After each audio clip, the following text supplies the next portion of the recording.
Welcome back to the Huddle Up Podcast. We continue the journey through the off-season program, and we are glad that you have joined us along with us in that journey, no matter how you do it, whether it's on our YouTube channel, whether it's on our podcast feed, on all podcast platforms, or however you choose to do this. We do appreciate you.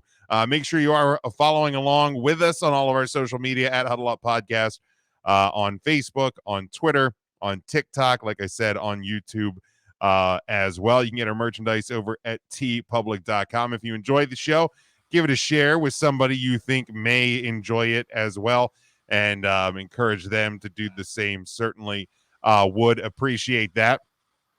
If you have not had a chance to go back and listen to us kind of recap and look back at the NFL draft a couple of weeks ago, make sure you hit that, as well as the other offerings from the month of March in our off-season program, and we'll continue through that as we get closer. Yes, gentlemen, I can't believe it that we are almost, really well into the summer months, and it won't be long until we are talking about that glorious, glorious game of football once again on a weekly basis as we have XFL.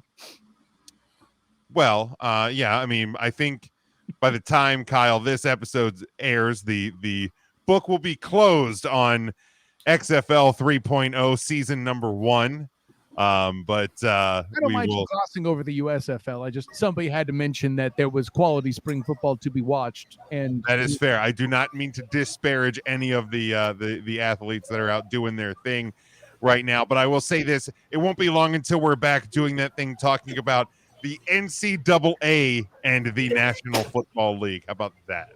Is that better? Really, and I can get that you forgot about the XFL. Your Brahmas season is just as over as the Philadelphia 76ers. Yeah, those. Well, the Sixers may still be playing at this point. What are you talking about? That's not what EJ Christian season was over in October, Jim. Well, that is how dare I forget? That is my bad. No, bitch. By the way, to this point, Aaron Rodgers older than that joke. What are you gonna eat? But Mikey P, Matt, student of the game, Kyle Nash, and myself, fortunately or unfortunately, depending how you view the banter, no Ernest DJ Christian on this episode. Again, we hope to have him back, surviving the journey that is the 14-month-long NBA playoffs the next time we get together. But Mike, is everything okay? You guys? How is it that in back-to-back episodes I have a loud crashing noise 3 minutes into our show? I will say this. I will say this. Quick pop quiz. More weeks in the NBA playoff season or more teams that EJ is a fan of? Yes. Oh. Push. All of the above. You're going with the salt and pepper defense. Push it. There you go. Yeah, exactly. You're nothing but a what the hell's going on with this board tonight? You're nothing but a degenerate. There we go. Matt, if you make a stroke joke right now, I'm going to be real pissed. Anyway, I'll save those for Thursdays. Hey, can you not use the stroke hand on the soundboard? Wow. Fuck you, Kyle. Wow. Look, there's probably going to be an opportunity where I get to say fuck you, Kyle, on this show. So, you know what? Let it ride. We do enough South Park references in this show. It makes sense. Yeah, so let's this journey fuck you, buddy. This journey we were talking about the single athlete that has had the biggest impact in their respective sport. We will go through Major League Baseball, the NBA, the NHL, and then we will close out with our favorite on this podcast, the NFL. Oh, right.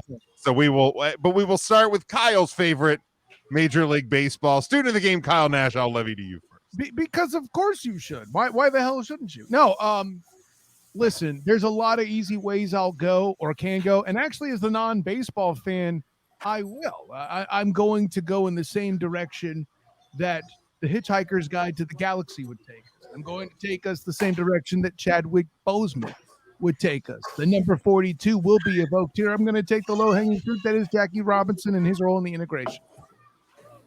Yeah, I mean that is and was my number one, without question.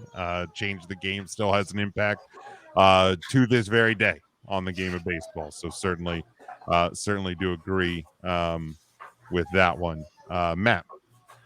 I will go with Kurt Flood, former St. Louis Cardinal and Nice. Philadelphia Philly, for opening the doors for the contract negotiations by actually taking Major League Baseball all the way up to the Supreme Court and arguing that players are not pieces of property and should be compensated as such. And even though he lost that case, it inevitably set the tone for what would eventually come and open the door for future players to receive the benefits with the large contractual obligations that the ownership now has to pay out for their players. So I think without him actually opening that door, it probably inevitably would have happened, but he was the first, he was the trendsetter, so he gets the impact award from me. I love what you did there, Matt. That answer was a dunk, even harder than we've done on EJ Christian thus far on this show. Well done. A very good point. I mean, it's still early. It's still early. Yeah, it is still early, and I'm seizing that moment to tell you how much I appreciate that point. Yeah, I mean, anytime you talk about people who change the game, whether in any sport, the things that they did would likely have happened at some point. But it has to start somewhere. So definitely always great to acknowledge those where it begins. Mike, how would you answer this? Can I take anyone not named Rob Manfred? I mean, he has had an impact on the sport. I would also question the label of athlete in Rob Manfred, but there are notorious dictators in history that have made an impact. Fine. Jeez, you could have just called him Hitler. Jesus. The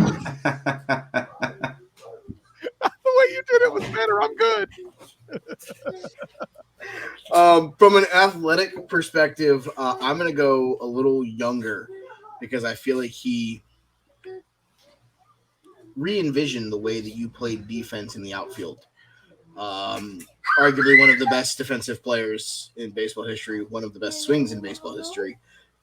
Probably would have broken the home run record also if he didn't basically blow out every ligament in his knee about 35 times. We know him as Junior. I will go with Griffey. I'm going to say this, Vernon. It's not that your answer is bad, but how is the non-baseball guy the one that doesn't repeat an answer from the previous baseball conversation we had on another episode of Huddle Up? I'm just asking. Which one? The would have been better if he weren't hurt episode. Bo Jackson. Oh, Bo Jackson? That's kind of where I thought you were going, if I'm being honest. Here's the thing. Well, no, I'm saying I didn't repeat my answer, but I could have with Bo, but I'm not going to, and I didn't, but you did. And listen, I'm taking a victory lap because I sounded intelligent in baseball in a way I haven't in a very long time. I mean, to be fair to Mike, I said Griffey during that episode. Oh, then I stand corrected. Take your victory lap still. You're good. You gave a smart answer. Take your victory lap. I mean, Jackie Robinson was the obvious slam dunk pick here. I mean, that was the easy one. That Junior, beyond just that, and to another extent, Bo Jackson, both with the marketing and getting marketing deals for baseball players, was kind of the first we've seen big long-term ones that wasn't commonplace, right? Griffey got the first video game, you know, all that stuff. And Nike was all about Ken Griffey Jr.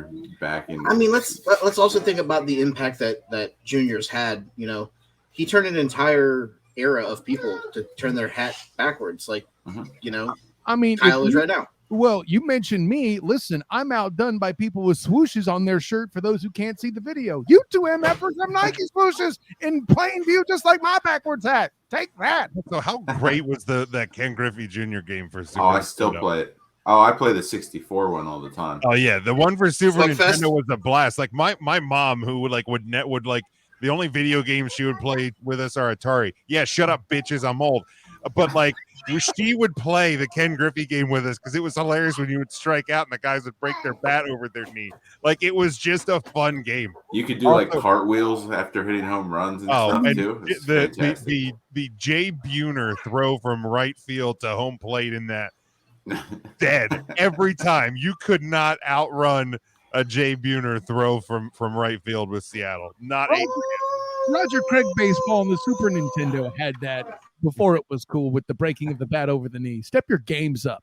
Look, man, it's no, and this is a shout out to a student of It's the game. no podcast. SNK baseball stars. I'll say Also, that. no Bill Lambier's combat basketball, but which is one of the most fun.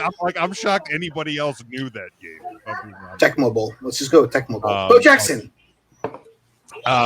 But my answer on this one, without the obvious answer being playable, because I always try and take these things draft style, is a guy that if you are in any sports bar in this country, you can probably get an answer when talking about this guy, who is famously or infamously not in the Hall of Fame, and that's Pete Rose. Especially with this professional sports franchise. See, when you were saying bar, I thought you were going to say you could run into this guy, and we were going to go with Jose Canseco. So I like the in a different look, man, direction. he's not a janitor at every bar in America. I thought you were talking about golf. I thought you were going with John Daly. Slumped over on the table. Next to John Daly. Oh, there it is. Okay, I knew John Daly was there somewhere. But yeah, I mean, when you're John talking, Daly works. What the hell, Bert? when Pete Rose is a guy, good or bad, ugly or pretty, whatever it is, made an impact on the game.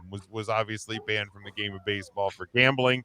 There's a lot of people, especially now in the world of 2023, when you have broadcasters discussing betting lines live on the air. People have opinions about it, but certainly, and again, when you talk about biggest impact, it isn't always the greatest thing. So yeah, Pete Rose to me is always going to be near the top of this list. Betting lines on the air, hashtag XFL. Betting lines during the damn game and their movement throughout it.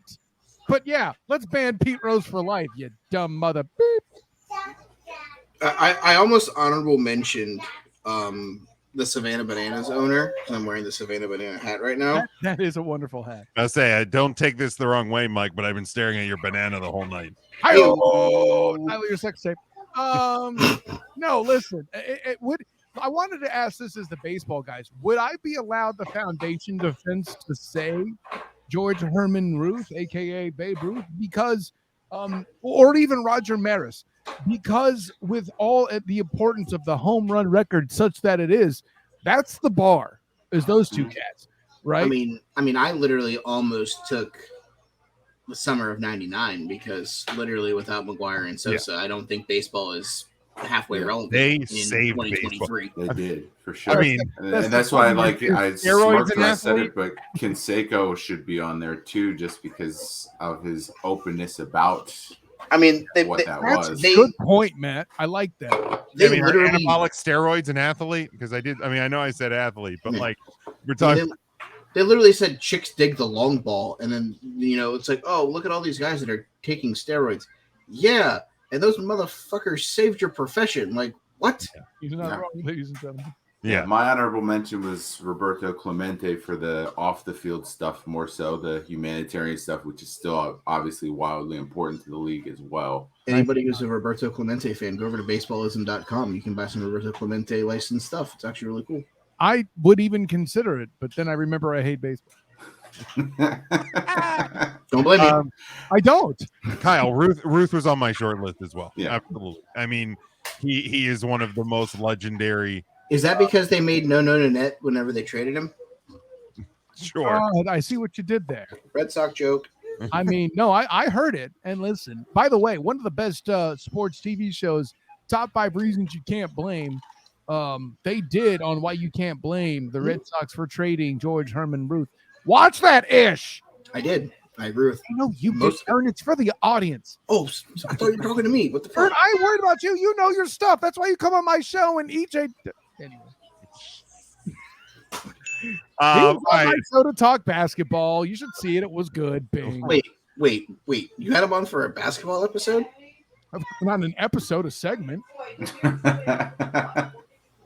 I mean, we'll talk off air because if What? you My need a back, original guy canceled. I'm sorry. I was gonna say that had to be a reason, right? Someone got sick. Someone couldn't pull a Jordan flu game. I again, mean, it for had the to be second something. straight Right? episode, I quote the Great Blazing Saddles. It was the last act of a desperate man. All right, speaking. Although bringing up the NBA, it brings us a great transition. Let's talk about the NBA. Michael, we'll start with you. NBA. I mean, Bill Russell. I mean, Celtic fan. I feel like I have to take the cheap way out here. I think I really do. That's fine. 5-time Over. MVP, 11-time champion. Revitalized the game of basketball in Boston. Recently just lost Bill, R.I.P. But yeah, I mean, obviously, I think the easy answers will probably be taken here at some point. So I'll go with the not easy answer, but someone that I think is a slam dunk. All right, Matt. Well, in Mike's vein, I will also do the homer pick for, like Bill Russell, someone known for the off the court stuff as much as on the court, and I will take Allen Iverson as influential just for the introduction of getting the hip hop culture into the NBA, like he did the tattoos, the sleeves, the cornrows. I think everything that he did kind of opened the doors in terms of what we saw from there in the crossover, not just on the court. Man, that crossover clip will live rent free, and anybody who saw it, it will live rent free in their heads forever. Just keep stepping over Ty Lue's dead corpse. Hold on, guys. Matt, you missed the biggest, juiciest pun in your response, even as a homer. It only makes sense that Allen Iverson is your answer. God damn it, Matt. Well, I wasn't done, Sorry. but now I can't use that. I suck. I'm EJ. I wouldn't go that far. You suck. Yeah. But yeah, I think Jazz. to Kyle's pick, Russell was known for a lot of what he did in the civil rights movement as well. So a lot of the off the court stuff was just as important. That was him. You said Kyle. I did. Damn, my bad. Sorry, Mike. It is what it is. You're just making me feel better for taking the pun away from you, for which I am still incredibly feeling guilty. I am, but similarly with Iverson, a lot of what he did off the court for the game, bringing the culture in, getting everyone comfortable, letting some freedom of expression ride, I think is just as important to the game. All right, Kyle. Is it low-hanging fruit for me to say Michael Jeffrey Jordan? Yes. I mean, I feel like I have to say it at this point. I mean, I feel like I left him there for someone else to take. I mean, I feel like that was the slam dunk. Same with Jackie. Right. By the way, with the goddamn slam dunk pun again, that's not the answer. Anyway. Do you really want to take the low-hanging fruit twice in a row? Different question. Well, no. The reason why I feel like I have to do it here is because if we don't, we'll look irresponsible as a panel. I'm sure Jim would have brought it up. I would have had him, but I have other answers. Yeah, I done fucked up the rotation. Now, I have another answer that I would do for honorable mention after this to revive my credibility. I do as well, yeah. But, it's got to be Michael Jeffrey Jordan. Listen, obviously the GOAT in the eyes of many and most, certainly of a particular age group, but when other factors are taken into account. And by the way, I'm not one of these religious zealots that causes problems and hates on people who think LeBron is the GOAT. I do not have any beef with those people. I just don't think with Michael Jeffrey Jordan that in a world where in a world where the game is chucking it from the cheap seats in the 90s, you better bet that Michael Jeffrey Jordan would have adjusted his game as such and looked like Steph Curry shooting the basketball. But instead, he had to be a real man and engage in physical play and dunk and take MFers to the hole, the likes of Hakeem Olajuwon and Kembe Mutombo. And in an era where Shaquille O'Neal was coming in to ruin the center position, he was still a dominant force, winning 6 rings. And oh, by the way, the whole Dream Team thing and making the world understand that the United States was such a dominant power in the sport, They eventually had to catch up, and they did. What, a decade and a half ish later, Also, like going back to the goat And thing, by the way, the endorsements that Michael Jordan was able to get, not just from shoes, Gatorade, McDonald's. I mean, like everything Michael Jordan touched. I mean, let's was talk printing about money. the fact that to this day there are college, like university brands that are not Nike branded; they are Jordan branded. Like that Jumpman logo lives on how many years after the man's retired? This is what I could tell you about that, and I will say this on this show and maybe get in trouble for it. I won't tell you who my sources are, but anybody who's close to any sort of University of Central Florida connection, like I am, as I cover them with the black and gold banneret, bing, they have an alternate powder blue color in their uniforms. It looks like ass. I've been clear about that constantly, and I dunk on UCF fans who try to tell me that this endurance with the citronaut and that color is complete crap. But that's not what I'm bringing to the show. What I am bringing is that color is called Canaveral blue in order to be a citronaut homage. However, Canaveral. Very good. Well done, Mikey Byrne. However, here's where the tinfoil hat must be put on. The time at which that color was first utilized by the University of Central Florida was around the time a certain prospect was on the team. Marcus is his first name, and he was the son of Michael Jeffrey Jordan. Your offspring's doing branding, for Christ's sake.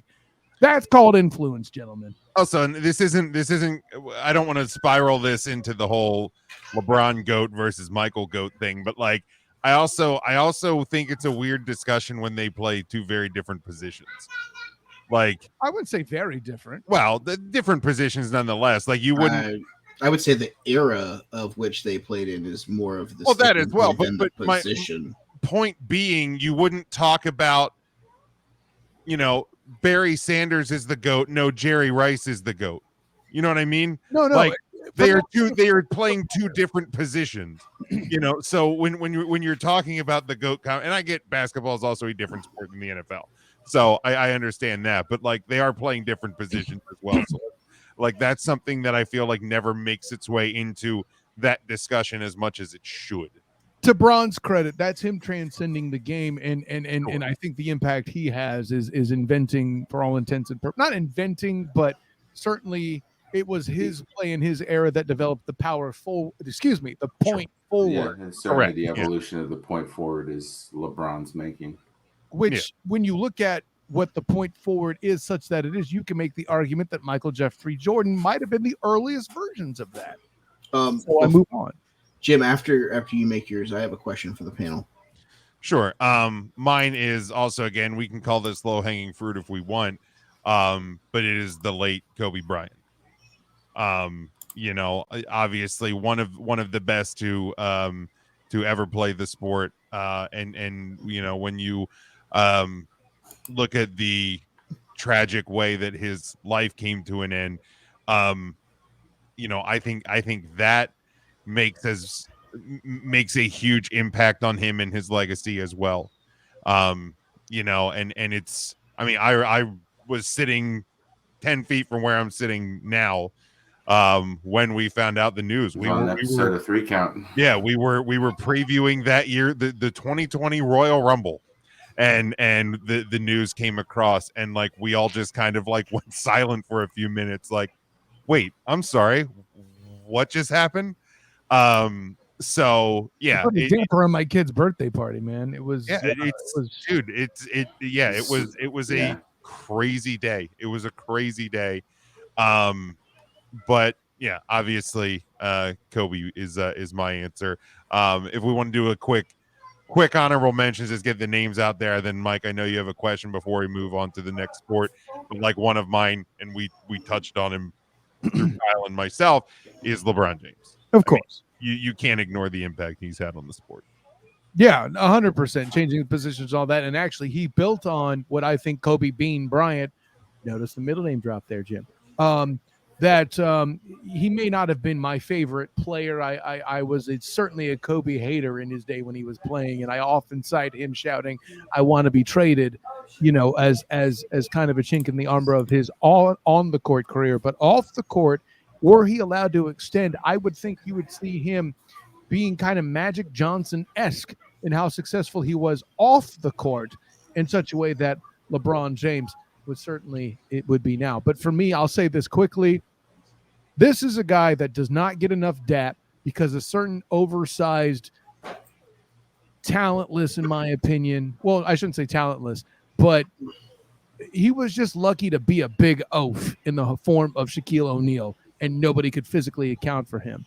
And he ruined the center position. The other guy that was involved with the death of the center position and the physicality of it, such as we knew it back in the 90s, which is only getting sort of revived now with Jokic and, of course, Matt's Joel Embiid, the actual MVP, and it was correctly voted this year, by the way. And not close either. Correct. You look at the voting. Anyways, right. But I would argue that Hakeem Olajuwon is the most influential player. But Kyle, he's a center. They don't matter anymore. And the reason they don't is Hakeem Olajuwon showed you what a player of size with talents all over the floor. Yeah, this dude could shoot threes. I know Patrick Ewing did it on occasion, but not in the same fashion that Olajuwon would murder you with it. And he could play any spot on the floor at that size. Now, a 7-footer can't just dunk and post and be a big presence and a rim protector anymore. We're arguing about whether Dwight Howard's a Hall of Famer. Meanwhile, Dirk Nowitzki isn't a decision, and that's a 7-footer who was regarded as soft in his time. So, yeah, I definitely got Hakeem Olajuwon as a conversation on that for sure. Matt?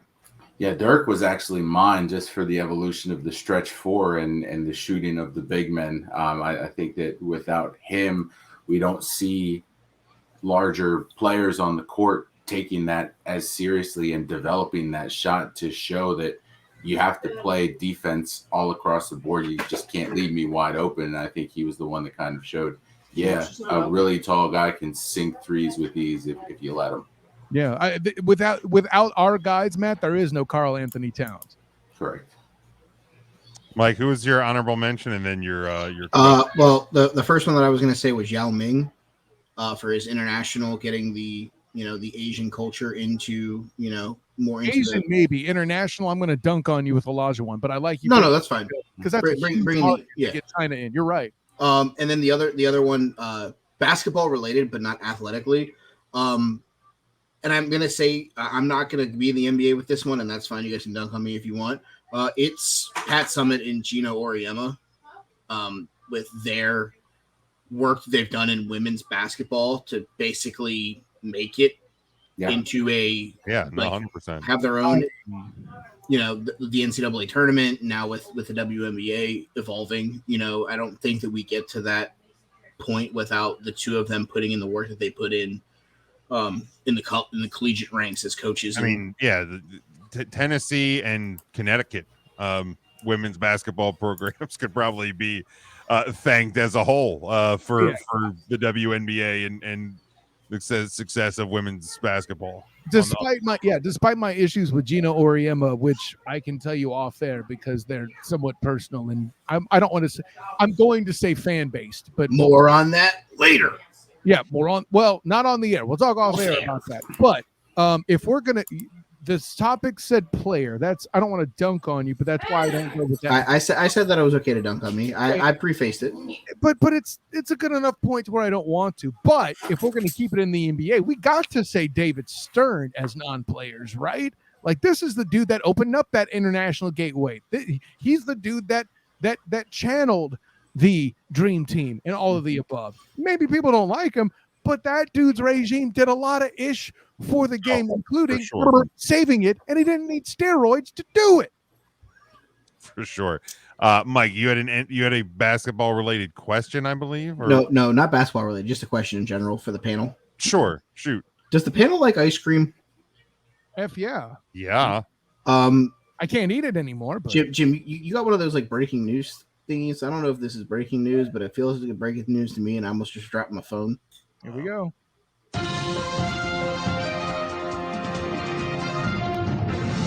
Motherfucking Taco Bell is making Baja Blast ice cream. Son of a bitch! I'm sorry. What? So, let me use this analogy. The reason why that's happening is the same reason Tucker Carlson might run for president. Okay, Donald Trump has that door is open. There is a company out there that has made Hidden Valley Ranch ice cream. Oh, I know. I saw that. Because they did that, Baja Blast as an ice cream flavor is now open. That's all I'm saying. Yes, I compared Baja Blast ice cream to Tucker Carlson. You're welcome, Jim. Test markets will have the ice cream as early as next month, with the experiment lasting from June 28th to August 2nd. Yeah. Not great, Bob. Yeah. Actually, Jim, if I might petition too for the next sound. Hey, Bob. If I might petition 2023's next soundbite being Dr. Evil saying, "How about no?" Sorry that I had to get us sidetracked. No, that's fine. Blast. That's fine. My God, nah, blast. Let's we will move next to the frozen pond. We will go to the National Hockey League. Kyle, we will start with you on this one. We will circle it back up top to the two biggest hockey fans on the panel to wrap this one up. He's not wrong. He's not wrong. Listen, let me put on my floaties and go out to the shallow end of the pool and just say Wayne bleeping Gretzky. I mean, all the stuff you're talking about, forget about the fact that this dude has more points than a damn Ankylosaurus's back, okay? What I'm trying to say is, yeah, it's more than a Stegosaurus too, bitches. I said it. Being paleontology dunks on this show. Recognize, mother. Anyway, I don't want to curse too much. EJ isn't on this show. But what just happened? I know, right? Edutainment, bitch. I'm the student of the game for a reason. But not only does he have more points than an Ankylosaurus, but like talking about advertising like that in hockey. Listen, the kid, that's cute. Gretzky's everywhere. Gretzky's in a mother-loving Saturday morning cartoon with Bo Jackson and Michael Jordan. We are all-stars. So, yeah. It's true. Wayne Gretzky. What's his middle name, Jim? Help me out. I don't know. That's your gimmick, man. Son of a bitch. You're the hockey fan. I need you. Burn. Where you at? Or I'm going to have to give you 5 for fighting. Wayne Douglas Gretzky. Wayne Douglas Gretzky. Who has the same middle name as Wayne Gretzky? Your mom? Me. Oh, you do really? That's awesome. It's my mother's maiden name. It's my middle name. So I'm close. Nice. Very it's close. I'm not saying your mom wasn't a bad answer. No, you weren't. That's actually That tracks. That tracks. I retract my apology, bitch. I ain't sorry, mother effers. Matt, I'll go to you next. Yeah, admittedly, not knowing a ton about hockey or its history, I had to do some digging for this. So my answer is going to be Jacques Plante, who was the first goaltender to wear a mask. Great answer. And revolutionized the comfort that goalies can mind the net without having to worry about their face getting blasted with the puck flying at them. I mean, it still probably hurts a hell of a lot when that does happen, but at least it's not square in the jaw, unprotected. Yeah. Did you hear the gimmick he used to do, Matt? I did not. I didn't dig that deep. He would draw the injuries on his face to show what would have happened, or he not on his face. I'm sorry, on his mask. On the mask. Show what would have happened had he not had that MFer. Yeah. So not only did he create the first mask, he also was the first to decorate. Yeah. Really, I mean, you look at the elaborate creations that are goalie masks today, and I mean, as a hockey fan, I love when training camp rolls around and you see, you know, the new designs for your team and for some of the other players that you know have some of the better masks and what they Carter Hart's ode to Taylor Hawkins on his mask this year was phenomenal. I know. I know that Jim loves the Statue of Liberty on the Ranger helmet. That's definitely sorry. I mean, it's just a good thing we don't have any Rangers fans associated with Huddle Up Podcast in any way, shape, or form to even make that association. So, Thank God. I mean, to be fair, I always did enjoy Henrik Lundqvist's masks. I can hate the team, but I'll respect the Respect the art form. I'll respect the art. But yeah, great answer, Matt. Mike, we'll go to you. I will. If Wayne Gretzky is number one, the guy who's the logo and nicknamed Mr. Hockey has to be number two. It's Gordie Howe. The physicality, how good he was at scoring. There aren't a lot of guys that were able to mix that the way that Gordie has been able to. And obviously, I could have went with someone that Jim made mention. I'm not sure if he's going to go that route or not. But Gordie just felt like the more appropriate answer here. Like I said, you don't get the nickname Mr. Hockey and not be one of the most influential people to play the sport. So I just felt like that one was too easy to pass up on. Yeah, that one's obvious. I'm not going to go with the Homer pick. Although I will say that what you're seeing in the NHL today is a product of what Crosby and Ovechkin did in the early 2000s, and the way that they, in an era where scoring isn't easy, they started changing the game for what scoring can be. Obviously, with a guy who has the 894 target in his scope, which is still just insane to think about. Ovechkin is up there, but my answer to this question, and it goes along similar lines of some of the answers in the other sports, is Willie O'Ree, who was the first black player to play in the NHL. Now Pro Hockey Hall of Famer, Willie O'Ree of the Boston Bruins, a tremendous ambassador for the sport, still to this day. Is doing things for the sport of hockey and trying to grow its impact in all ways, shape, and form. Jim, point of order on my point. I believe I shouted out, "We are all stars." I think if I said that, I'm in fact incorrect, as we are pro stars. It just clicked in my head. Yes. I said that wrong. So yeah, my yeah. apologies. So yeah, I mean, everybody else kind of ticked them off. For me, like I had Gretzky, I had Crosby, Ovechkin, but of course my answer Willie O'Ree. Any others before we move to the NFL? Mike, any honorable mentions, or Matt or Kyle? Not to say that Matt or Kyle does not have them, but I mean, apparently we can say Mikey Burns' mom for being involved in Douglas Gretzky's middle name. So there you go. I mean, not from a player perspective. Obviously Conn Smythe and Clarence Campbell and the Calder, three integral parts of like ownership and coaching. But I don't necessarily know that there's any real other slam dunks when it comes to players. Okay, the pun doesn't work anymore, Mike. No, I'm out. There's no more empty netters. I will say Manon Rehum. She was a goalie that played. I don't think she ever played in a regular season game, but was with the Tampa Bay Lightning in the early 90s. And it kind of opened the door for women's hockey, and we've seen women's hockey on the world level, the Olympic level, become a big thing, and now we're seeing women's pro hockey leagues that are making an impact in this sport, and women's hockey is exciting. If you've never watched it, there's a lot of talented women out there doing tremendously in the world of professional hockey. So but I think that's where that really begins, because it was kind of the first time, like I remember being 8 years old and it was just like, huh, how about that? Like, just like you never really thought about like a female in professional hockey, and on the grandest stage, there she was. All right, let's go to the NFL. I'm sure we're going to have obviously plenty of options here at play, but in going in the order we've been going in. Mike, I will start with you in the NFL. I feel like this one's harder. There are so many different routes to go here. Exactly.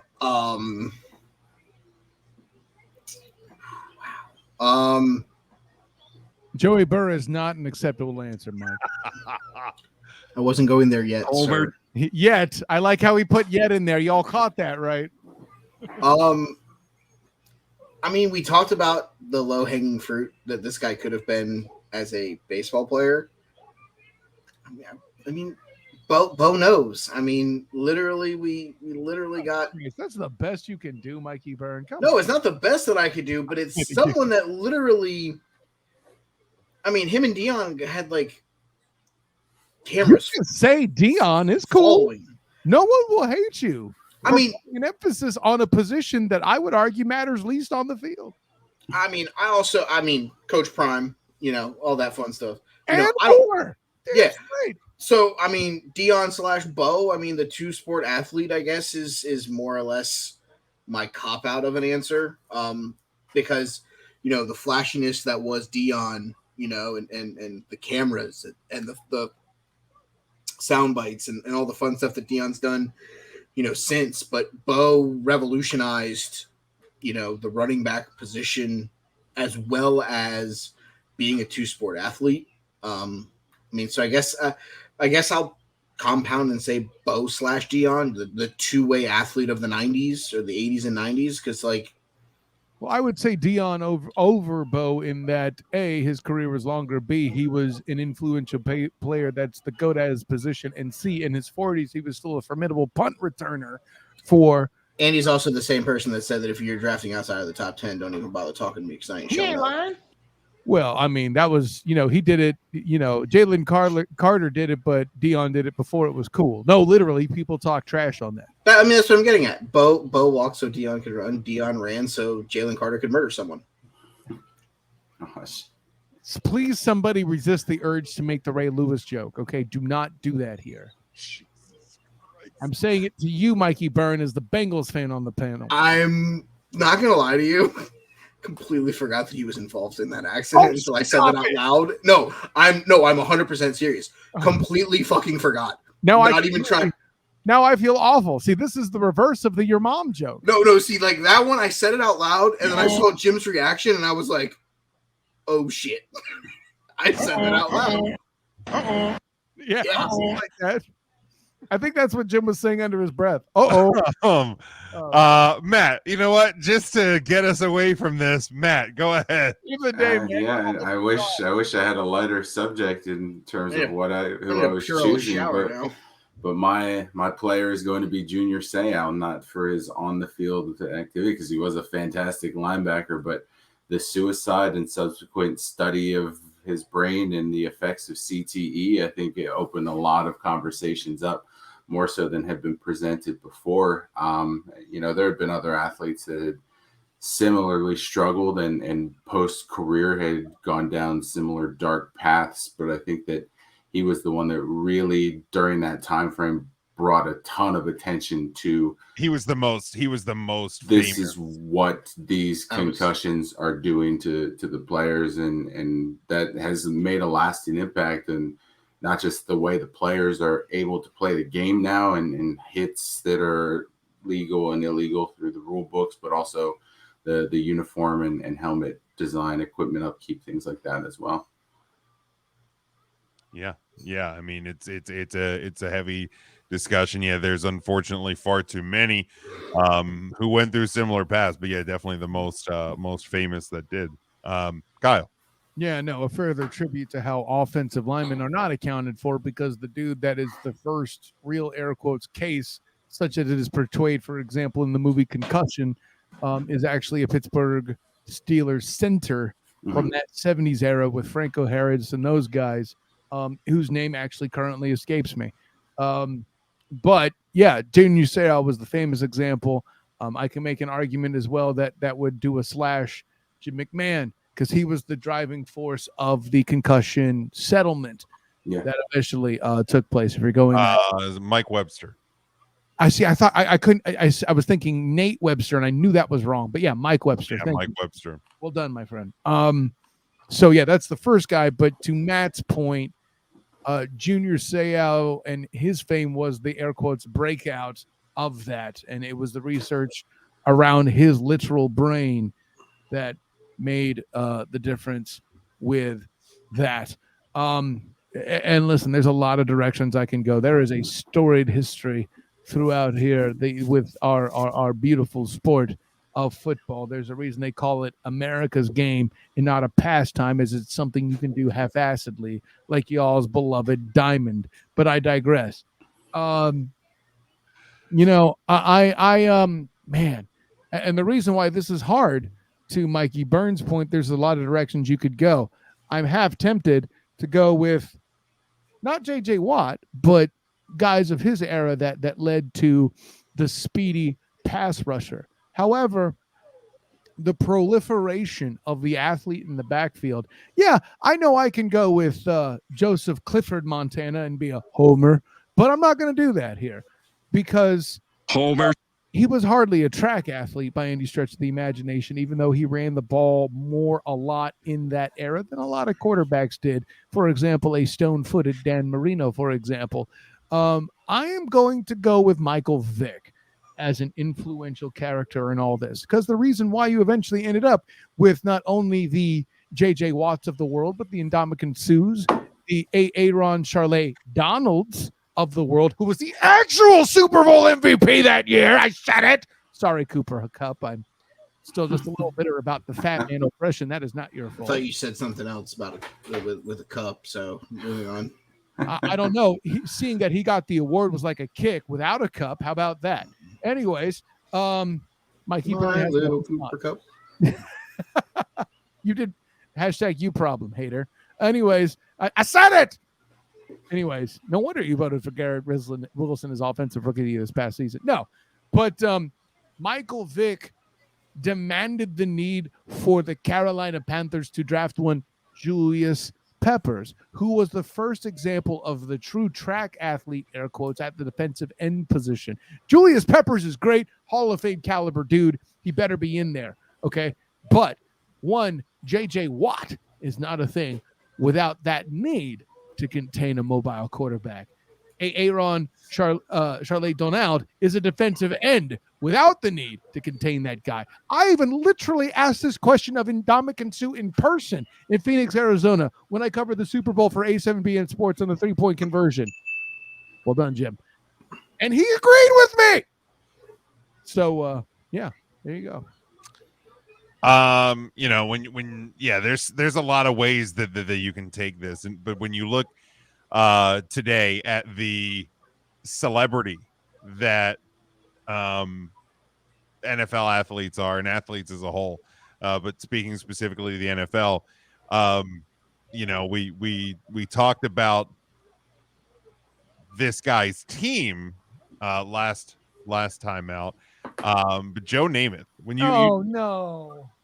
Look, the level of celebrity that exists as players now, like that, he was the first one.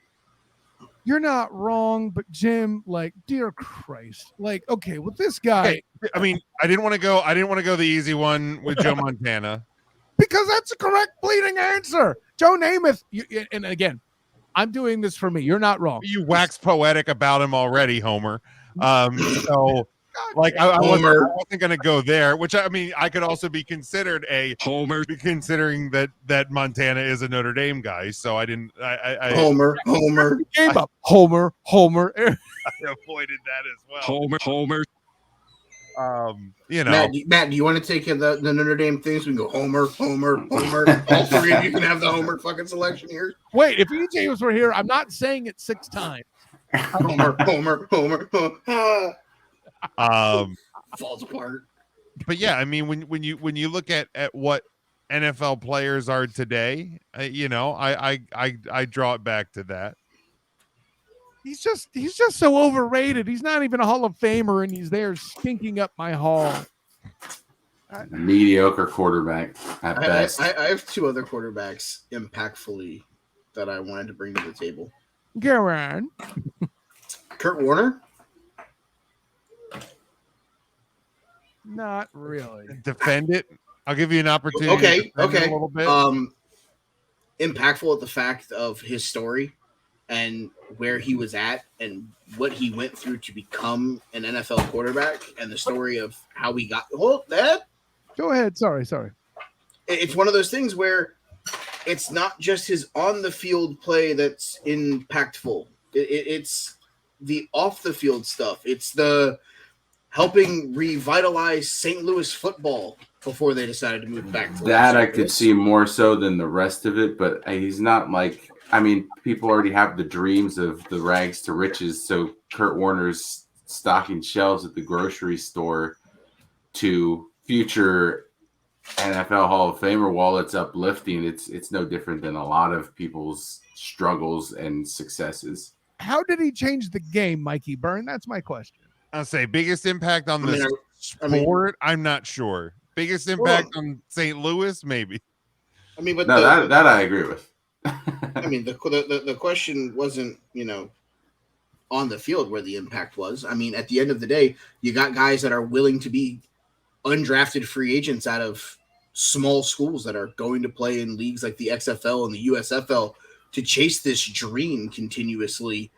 That up until then, how many undrafted stocking shelf quarterbacks were playing in the Super Bowl? So impactful to the other leagues, then I would certainly agree to. I'm just saying, impactful to the game of football. To the game of football, yeah. I would argue that Warren Moon has more impact than Kurt Warner. I would say the guy who won the Super Bowl personally, but that's me. No, I get that, but the response would be that Warren Moon wasn't given the opportunity to. Like those Oiler teams that he propelled to places they wouldn't otherwise be were bad, Mikey Byrne. They were awful. I'm not. That is fair. I'm not disagreeing with that. Meanwhile, your dude Kurt Warner, who doesn't have middle name status, I might add, is dealing with cats that are literally referred to as the greatest show on turf. I'm not here to say that Kurt Warner isn't a Hall of Famer, but the dude got there on the shoulders of a lot of talented MFers, not just at the skill position, but I would remind you he has a great left tackle that actually, in my mind, started emphasizing the importance of that position long before the blind side was a thing. Go ahead. Was Trent Green before or after Kurt Warner? Before Trent Green. Trent Green was replaced. So what I'm saying is the greatest show on turf nickname happened after he took over at quarterback. No. Right? Trent Green had great success for the Chiefs after he got healthy. I'm just saying a healthy Trent Green could have done what Kurt Warner did. I would probably agree with that. He happened to not be there at the time, but I would probably tend to. Success is the intersection of luck and opportunity, and Kurt Warner was definitely that. But influencing the NFL and changing its direction. Yeah, I mean, look, if Drew Bledsoe doesn't get hurt, does Tom Brady ever become what Tom Brady was? No. Like, you know what I mean? So again, you have to have the opportunity to do what Kurt Warner did. So I don't want to take my skepticism at the answer, and I don't think it's a terrible answer. I won't say I'm skeptical on the answer. I'll let you have it. Like I like his contribution to the game of football more than to the NFL. Yeah, I mean the question as it's laid out on the run sheet that I gave you guys did say biggest impact in sport, but instead of going baseball, basketball, hockey. And his impact in St. Louis is so great they no longer have a goddamn NFL team anymore. I mean, that's my thing. No, I did. Well, that's is Mike froze. Oh, okay. I thought you were just like that's a organizational sellout problem as opposed to a Kurt Warner problem. But yeah, I did. I specifically labeled them as the biggest leagues in all of the sport. But yeah, impact on the sport as a whole, I'll sign off on. Okay. Who was the other quarterback, Mike? Oh, you already dunked on it. It was Patrick Edward Bieber Brady Jr. the third Esquire. Oh yeah, I mean, again, I avoided giving that answer because I I thought that my answer was going to get less of a reaction from Kyle, but I guess I was wrong.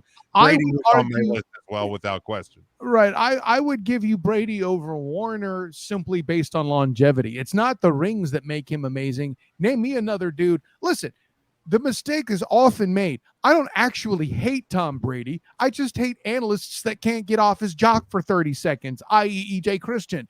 But what? He's not wrong. But the reason why the reason why I definitely respect the Brady take, it's one thing to do it as Jerry Rice for a position that doesn't have 5 large men trying to hit you in all ways, shape, forms, or fashion. Granted, you do have 5 dudes that are paid to protect you, and the Patriots had those of great talent in Brady's era. But to play 20 years, the way this guy, whether I like it or not, changed the goddamn rule book by his existence, it is a thing. Showing film study at a level that hadn't been really known to the time. Of course, I will give you Thomas Edward Patrick Bieber Brady. Certainly. I mean, is he the most influential in my mind? Listen, you don't have Thomas Edward Patrick Bieber Brady without Joseph Clifford Montana. That's a fact. He'll even tell you that. Without question. But no, of course Brady is influential. I'm not stupid. He may not be my favorite. Do I think he's overrated? Sure. That doesn't mean I think he's bad, nor does that mean I think he's not influential. No, Brady is.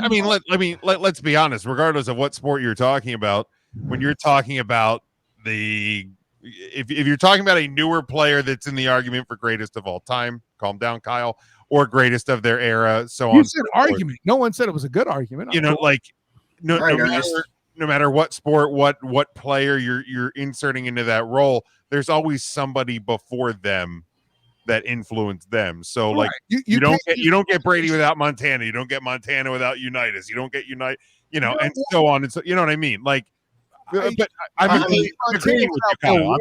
I'm agreeing with you, Kyle. I'm agreeing with you, Kyle. Someone that we mentioned, Dion walked so Sauce Gardner could run. Yeah. Dion was flashy. Oh, this is what a corner that's shut down like him was doing. Sauce did the same thing, going into Lambeau and wearing a cheesehead, walking off the field after shutting down A.A. Ron Charlie Rodgers, his new teammate. It's literally like when you look at it from the perspective of, like there are people that have influenced the next generation to another extreme. And Brady is certainly that. I'll say Brady changed a small bit of the way offenses were ran as well. When Brady took over, it was getting the ball out of his hands faster, getting the ball into the receivers and the running backs' hands faster. Whereas a lot of the other teams were letting guys like Randy Moss and Chris Carter get down the field and throwing it up and letting them go win jump balls. I can make an argument that Manning did that first.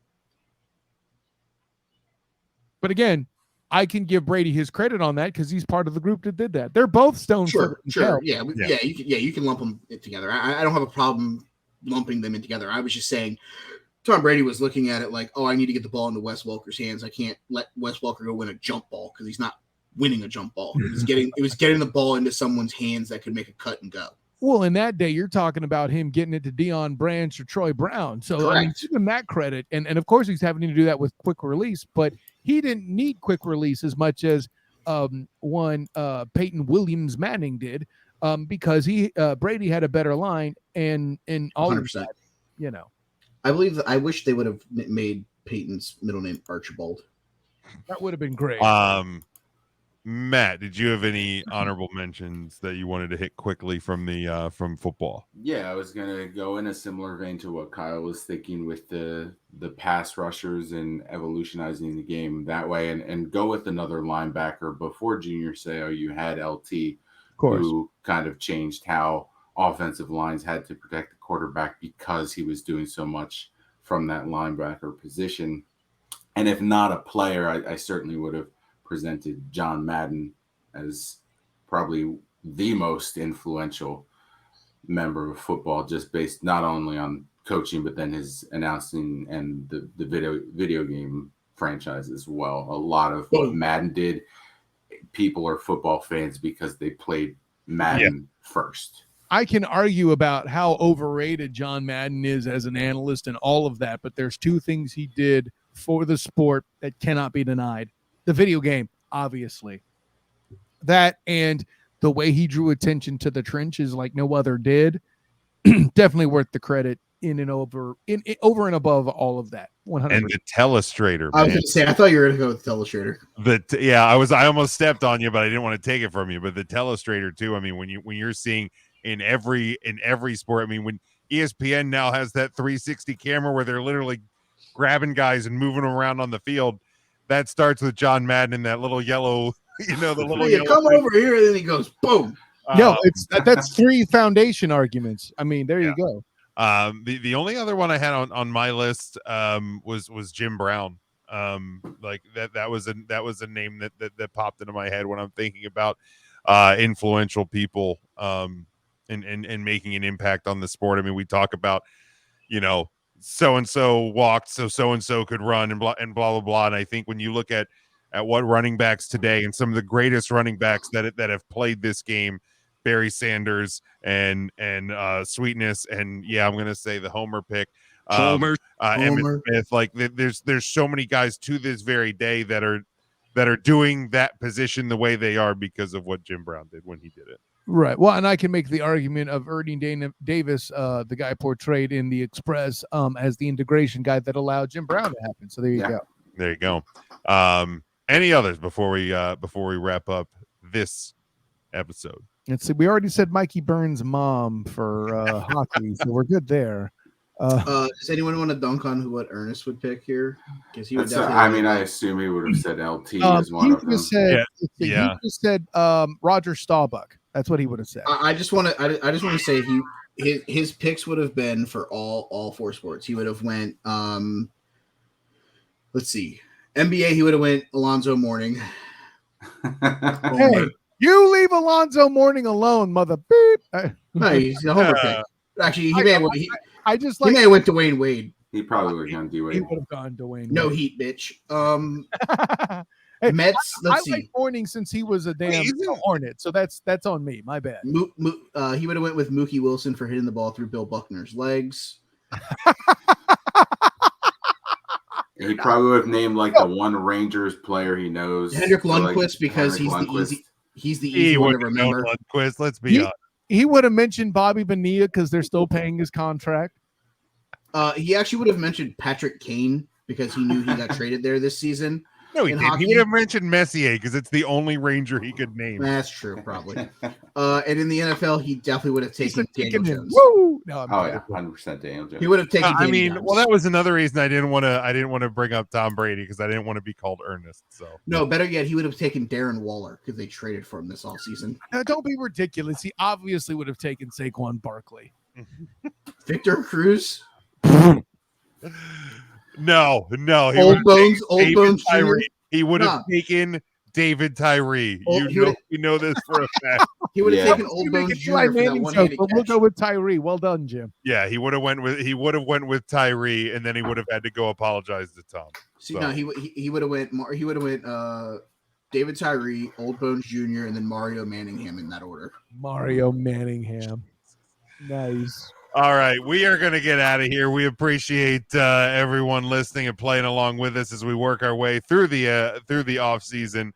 Like I said, it will not be long until we get back and talk about that glorious NCAA football and NFL football on a weekly basis. But we continue to provide you the best and most entertaining that 4 chubby guys on a weekday afternoon can do, but we move our way through it. You can follow us at all times at Huddle Up Podcast on Facebook, Twitter, and TikTok. You can get our merchandise over at tpublic.com. Subscribe to our YouTube channel and all podcast platforms as well. Until next time, we hope you stay safe, stay smart, and go for the win.